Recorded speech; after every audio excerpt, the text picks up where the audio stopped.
Bonjour tout le monde, j'espère que vous allez bien. Donc avec une autre vidéo qui aborde les profils obligatoires. Alors qu'est-ce qu'un d'abord profil? Qu'est-ce qu'un profil?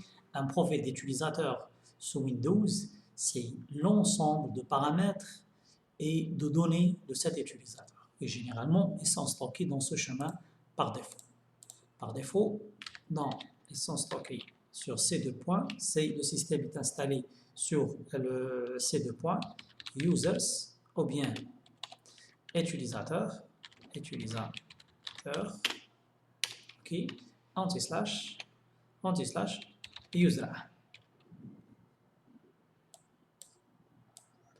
Et à l'intérieur de ce dossier-là, c'est un dossier par chaque utilisateur. Si on a plusieurs utilisateurs, si on a par exemple user 2, on aura user 2. Et dans chaque utilisateur, on va trouver bureau, mes documents, ainsi de suite, mes images, ainsi de suite. Et ça, c'est les données et même le réglage. Ça veut dire que moi, je préfère un arrière-plan, je configure mon client de messagerie Outlook ou bien d'autres clients de messagerie, tout le paramétrage est stocké sur ce dossier-là.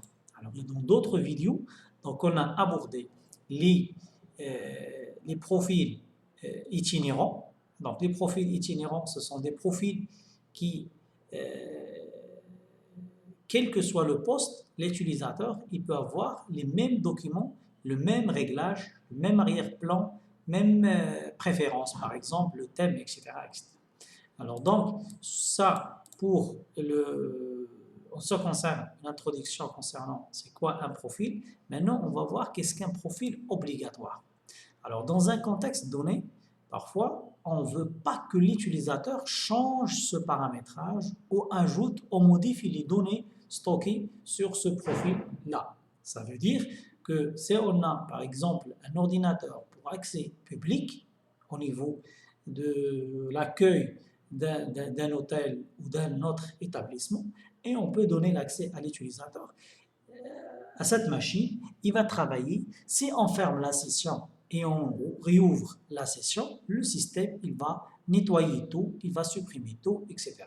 Ça fait rappel à Deep Freeze. Il y a une application qui peut verrouiller la machine contre les modifications, soit contre modification système, des applications, etc., soit contre la modification des données. Et le système, il est frisé, ou bien il est verrouillé. Donc, il y a des applications qui font ça au niveau du système. Et maintenant, on va voir comment on peut le faire avec Windows.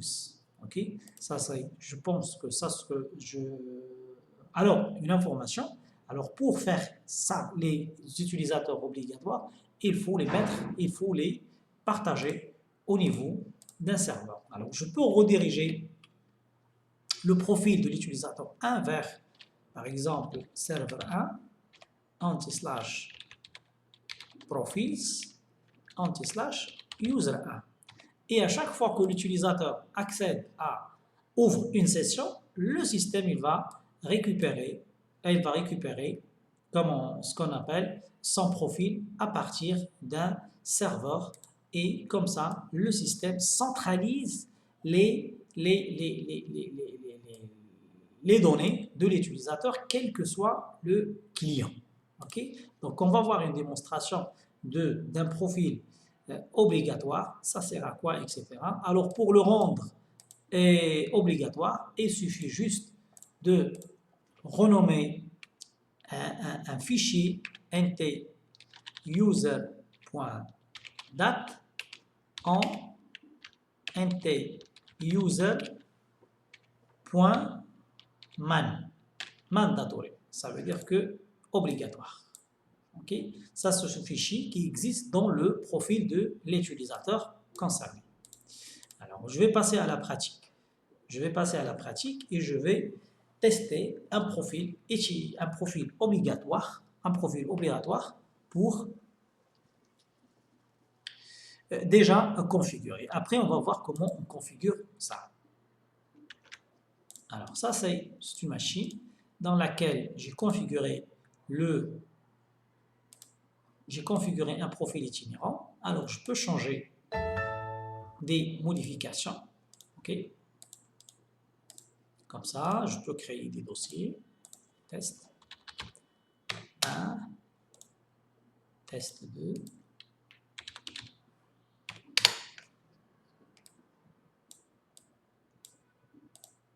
Test 1, test 2. Ok, alors, en plus, ça, c'est en plus que ça, on peut obliger l'utilisateur avec ce genre de profil. Ok, il y a pas mal de demandes sur la chaîne de personnes qui ont demandé ça. Comment imposer l'utilisateur à stocker les données sur le serveur, pas sur la machine client. Alors, c'est déjà fait. Alors, cet utilisateur, il ne peut pas, sauf s'il a des privilèges d'un administrateur, il ne peut pas stocker à ce niveau-là, et il ne peut pas stocker à ce niveau-là, sauf dans des dossiers autorisés. Et donc ça, on peut le paramétrer à l'avance, okay, que l'utilisateur, un utilisateur simple, il ne peut pas toucher à ça. Ça c'est clair, et comme vous le voyez, que le système, il demande des privilèges pour créer des dossiers au niveau de la partition C. On peut créer sur document à notre test. Alors, bien sûr, si je veux aller vers le partage, data sur serveur, à l'intérieur, je vais organiser mes données, fichier texte, etc. Alors, si je ferme, bien sûr, il faut informer les utilisateurs, si je ferme la session, comme ça, et je relance,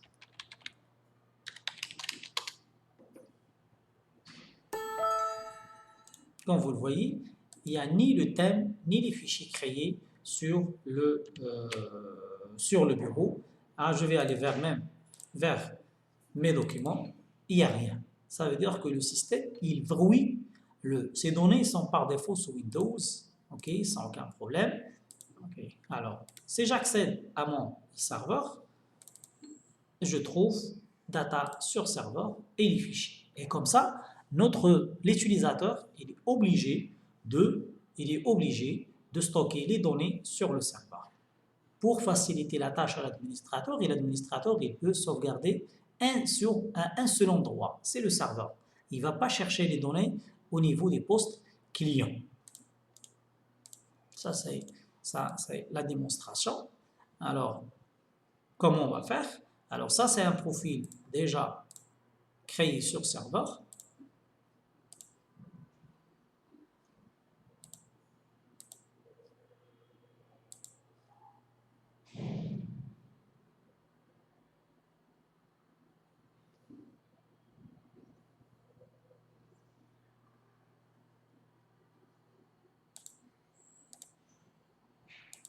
Sur C. Alors ici, on a créé un dossier partagé profils, ok, et à l'intérieur, on a mis plusieurs profils. Alors, ce sont des tests, etc. Alors, c'est ça le profil de l'utilisateur 7, ou bien on peut le configurer pour plusieurs utilisateurs. Alors, il faut bien sûr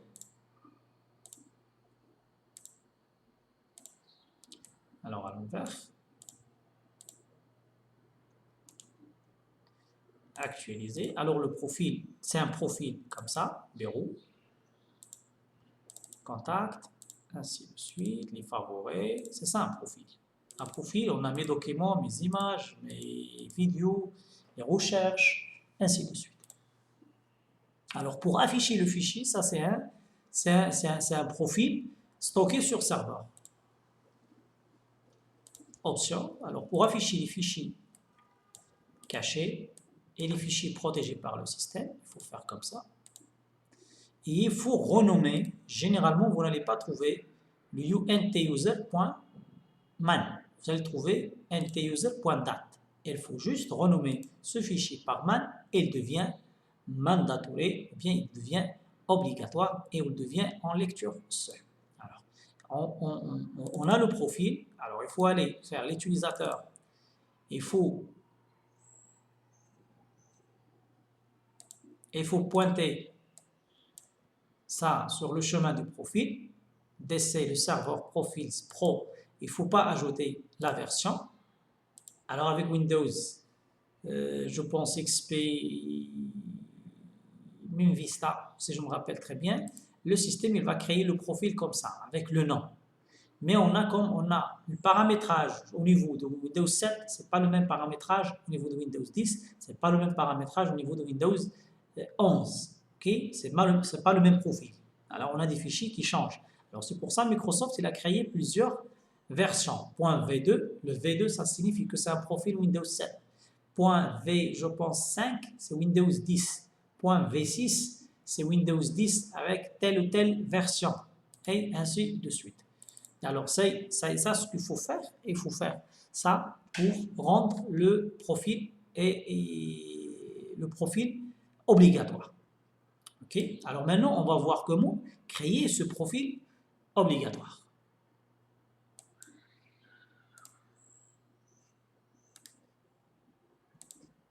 Alors, je vais faire ça.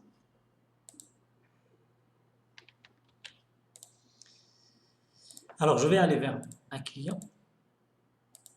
Et sur ce client-là, je dois cliquer sur le bouton pour voir les informations concernant les utilisateurs. Alors ici, il me demande un compte administrateur, soit de domaine, soit de la SAM, soit local. Alors moi, pour éviter tout problème concernant les privilèges, je vais utiliser un compte du domaine, un administrateur de domaine. Administrateur@isra.ma et je tape ça. Alors les profils d'utilisateurs. Et comme ça, vous allez trouver les profils et les informations concernant le profil. Windows 7 Admin, ça c'est un profil local. Windows 7 Test, ça c'est un profil obligatoire. ISGS, un compte de domaine obligatoire. User, c'est le type itinérant et local. Ça, c'est des informations concernant. Alors, il faut prendre un profil par défaut. Alors, je vous montre où sont en local. C'est dans la partition C, utilisateur, les profils créés au niveau de cette machine. Alors, et on a un profil par défaut. Je pense qu'il est caché. Par défaut, ok, c'est un profil. C'est un profil par défaut. À chaque fois qu'on crée un compte, le système il va copier les données à partir de ce dossier, de ce profil-là. C'est le profil par défaut. Généralement, il est caché. Il est caché, c'est default. Okay? Alors, je peux sélectionner ce profil-là pour copier. C'est un profil. Je peux faire un paramétrage au niveau de ce profil-là sans aucun problème et je peux le copier vers mon serveur. Anti/, DC1, anti/, profils, anti/, par exemple, je vais créer un nom profil, par exemple 7, pour l'utilisateur 7. Alors, il faut ajouter l'extension, ou bien la version .v2. Ça concerne Windows 7. Alors ici, pour les autorisations à attribuer à ce profil-là, je peux modifier. Alors moi, j'ai plusieurs domaines. Vous devez sélectionner votre domaine. Alors ici, je peux taper l'utilisateur user 7. Vérifier. OK. Alors l'utilisateur 7 a le droit de créer d'utiliser ce profil-là. Ou bien je peux ajouter tout le monde. Vous voulez que tout le monde utilise ce profil. Je clique sur OK. OK encore une fois. OK encore une fois. Alors je peux aller vers le réseau DC1. Profils. Alors, et je dois trouver profil 7. Elle est là.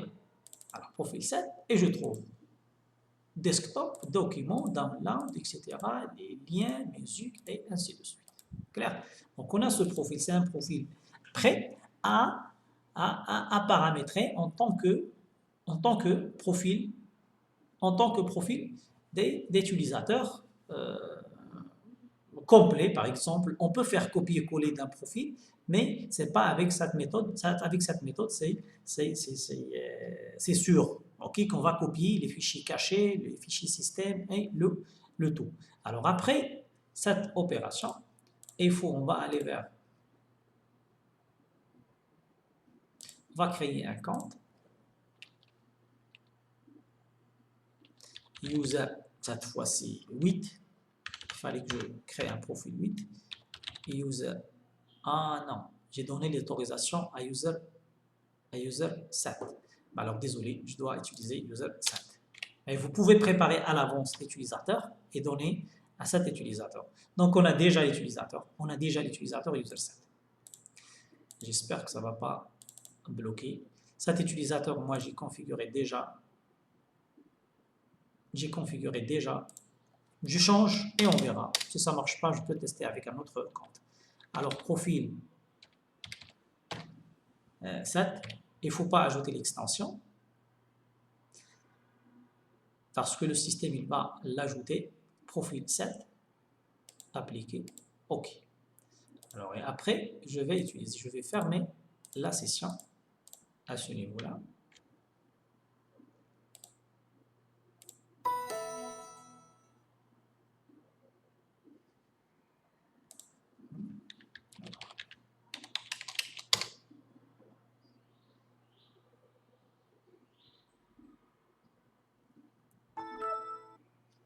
Alors comme ça. Je vais tester, est-ce que je peux changer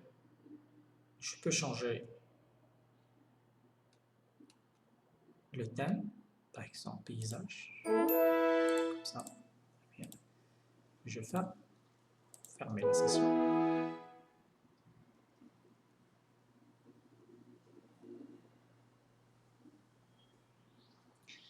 Alors, Alt Contrôle supprimer.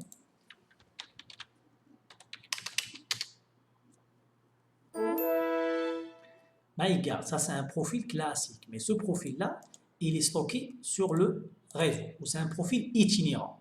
Alors, test. 1. OK, je vais voir sur le serveur. Là, le système, il synchronise profils. Il synchronise le profil au moment de la fermeture. Je ferme la session. À ce moment, il va synchroniser. Alors, j'accède avec profil 7. Et je trouve verrou. Et comme vous le voyez, on a le dossier que je viens de créer sur le bureau de l'utilisateur 7.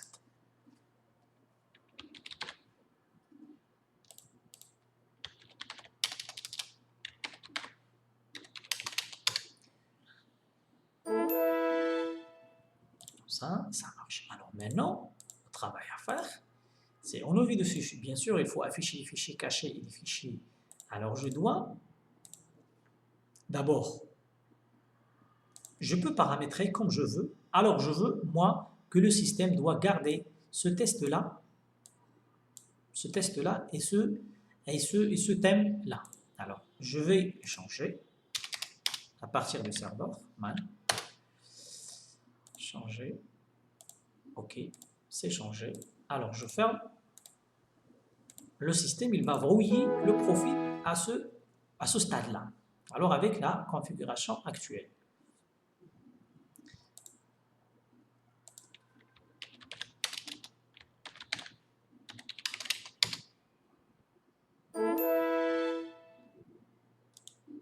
Alors, je vais changer ce thème pour voir, je vais rendre le thème classique et je ferme.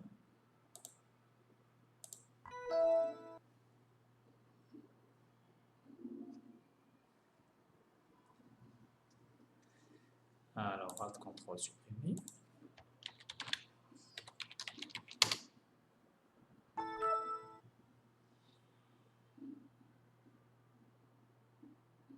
Alors, Alors, je pense qu'il n'a pas pris en charge. Alors, comment dirais-je? J'actualise, actualiser. Et comme vous le voyez ici, c'est modifié. On n'a pas le point man. OK? Alors, il y a une technique ici. L'utilisateur, même nous, on change point man. Comme l'utilisateur a le droit man,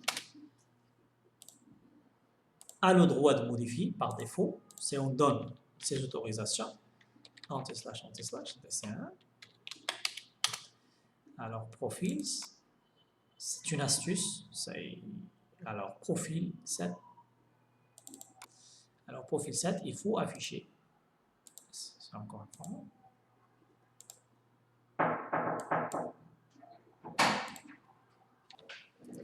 Alors, donc, il faut afficher les fichiers cachés et les fichiers protégés par système. Oui, comme ça.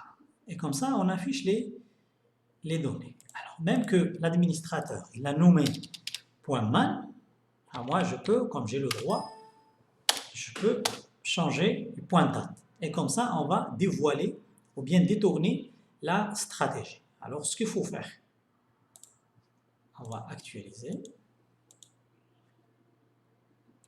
On va jouer sur la sécurité de ce fichier-là. On va le renommer propriété. Alors, user, comme vous le voyez, il a contrôle total. Alors, je dois, si vous voulez savoir ça, il faut aller vers d'autres vidéos qui expliquent les droits NTFS. Modifier, lecture, et il faut décocher l'écriture. Comme ça, comme ça. Alors, en tant qu'administrateur, je peux man, oui, oui, et à partir du client, le client, il ne peut pas. On verra. int-user.date, parce que c'est une personne qui sait comment. Ah non, c'est pas actualisé. Pourquoi?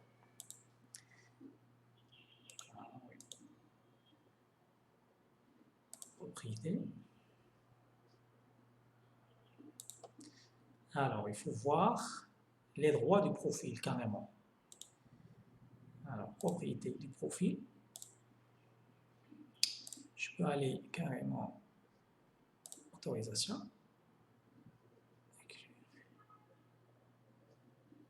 Bien, je peux modifier carrément. Modifier. Alors, je peux modifier. Ça, c'est en lecture seule. Alors, en lecture. OK. OK. Alors, le système et les administrateurs, ils ont le droit. Il y a la même chose pour cet utilisateur. Man.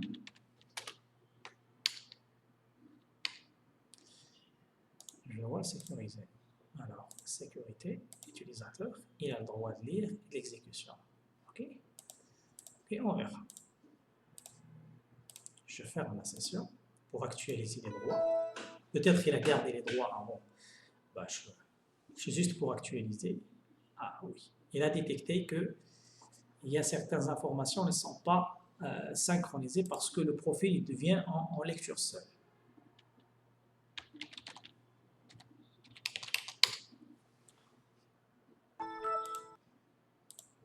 Alors, c'est comme ça.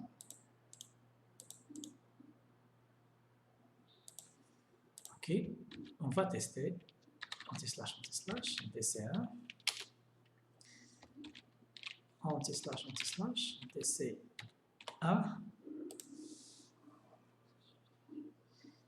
Les...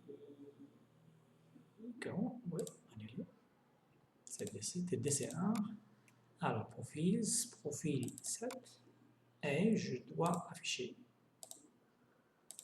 Je pense qu'il a capté parce que la dernière fois, on a affiché les fichiers cachés. Alors, je veux voir. On a le point date et on a le point man. Alors, l'utilisateur, généralement, par défaut, le système va créer point date. Mais le plus important, c'est ce point-là.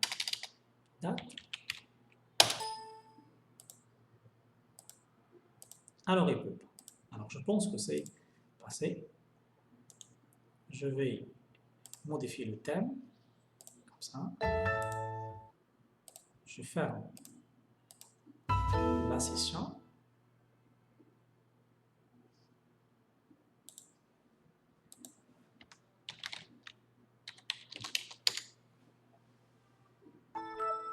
Et comme vous voyez, je pense que c'est verrouillé.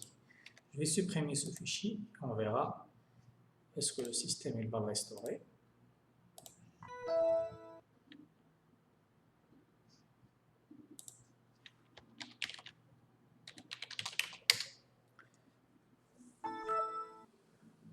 Alors, il l'a restauré. Là, on va créer des données. Pour vraiment, c'est la première fois moi que je teste ça.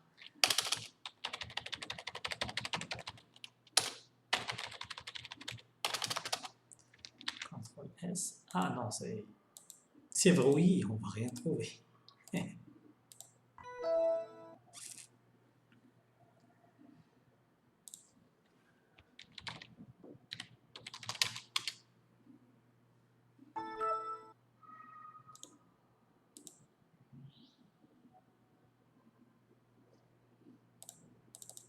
Et il n'y a rien. Même sur mes documents, il n'y a rien. Et comme ça, on peut verrouiller et l'utilisateur, il est obligé